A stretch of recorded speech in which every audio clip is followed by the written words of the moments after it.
Notizia strepitosa di qualche istante fa, direttamente a Losanna, il Comitato Olimpico Internazionale ha scelto la nostra candidatura Dolomiti Valtellina come sede delle nuove Olimpiadi Giovanili Invernali del 2028. E quindi ancora una volta un grande evento in Veneto, nelle nostre Dolomiti, ripercorrendo ovviamente le sedi di gara che sono state realizzate, sono state ammodernate per le Olimpiadi Invernali 2026, ma questa volta per un'altra grande occasione, le Olimpiadi Giovanili Invernali, che si terranno nel 2028 dal 15 gennaio al 29 di gennaio. Altra vittoria, Veneto in prima fila, e grazie a tutti per averci creduto. È una grande soddisfazione quella di aver ottenuto anche le Olimpiadi giovanili al 2028 per il Trentino,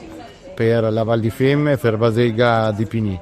Il sogno olimpico che era ed oggi è quello del 2026 continua anche nel 2028, quindi anche gli impegni che ci siamo presi, finanziari, di investimento, infrastrutturali nei territori del Trentino per le Olimpiadi del 2026, ecco che saranno utili anche per il 2028 in una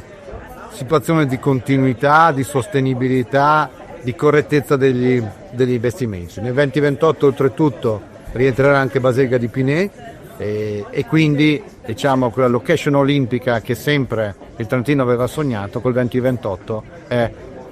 completamente consolidata.